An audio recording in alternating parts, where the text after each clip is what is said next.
भारत में मदरसों को लेकर समय समय पर बहस होती रहती है। कोई इन्हें शिक्षा का केंद्र मानता है तो कोई इनके पाठ्यक्रम और आधुनिकीकरण पर सवाल उठाता है।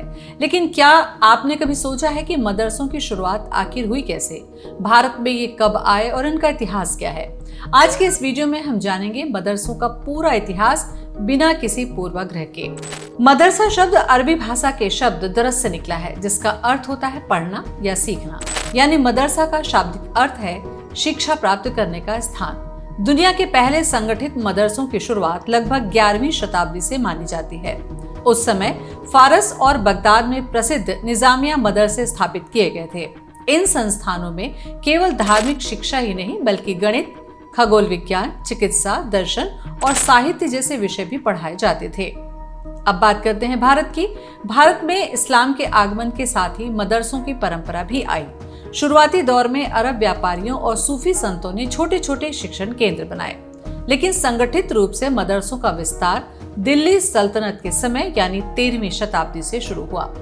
दिल्ली के सुल्तानों ने कई मदरसों की स्थापना की, जहां इस्लामी धर्मशास्त्र के साथ साथ अरबी और फारसी भाषा की शिक्षा दी जाती थी। उस समय फारसी प्रशासनिक भाषा भी थी, इसलिए इन संस्थानों का प्रशासनिक महत्व भी था। इसके बाद मुगल काल में मदरसों का और विस्तार हुआ। मुगल शासकों और कई स्थानीय नवाबों ने मदरसों को आर्थिक सहायता दी। उस समय पढ़ाए जाने वाले विषयों में कुरान, हदीस, इस्लामी कानून यानी फिक्ह, अरबी, फारसी, तर्कशास्त्र और कुछ स्थानों पर गणित भी शामिल था। भारत के मदरसों के इतिहास में एक बड़ा मोड़ 1857 के प्रथम स्वतंत्रता संग्राम के बाद आया। अंग्रेजी शासन के दौरान पारंपरिक इस्लामी शिक्षा को बचाने के उद्देश्य से 1866 में उत्तर प्रदेश के सहारनपुर जिले के देवबंद कस्बे में दारुल उलूम देवबंद की स्थापना की गई। ये संस्थान आगे चलकर भारत ही नहीं बल्कि दुनिया के सबसे प्रभावशाली इस्लामी शिक्षण संस्थानों में गिना जाने लगा। इसी दौर में अलग अलग विचारधाराओं के आधार पर अन्य संस्थान भी स्थापित हुए।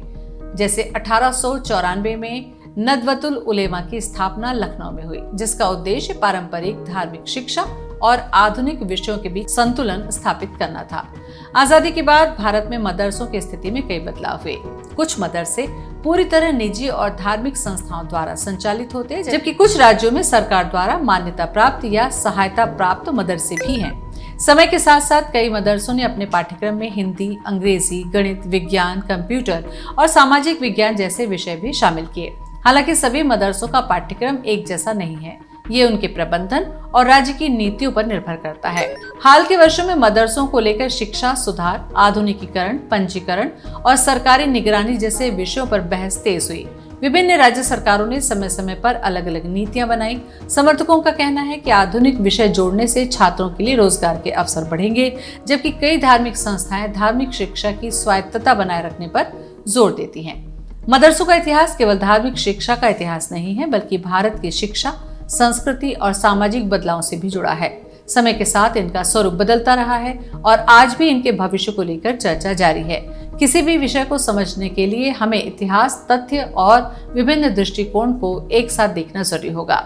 आखिर इन मदरसों के फंडिंग स्रोत क्या होते हैं? सबसे पहला होता है स्थानीय चंदा, दूसरा होता है जकात। इस्लाम में हर साहिबे हैसियत यानी कि सक्षम व्यक्ति द्वारा सालाना आय का एक तय हिस्सा गरीबों और धार्मिक शैक्षिक कार्यों के लिए दान दिया जाता है। इसके अलावा सरकारी सहायता भी फंड के रूप में दी जाती है। तो वक्फ बोर्ड भी कई मदरसों का खर्च संभालता है। कुछ बड़े मदरसों को विदेशों से भी दान मिलते हैं, जिनकी पारदर्शिता और स्रोतों की जांच अक्सर सरकारी एजेंसियां समय समय पर करती रहती हैं।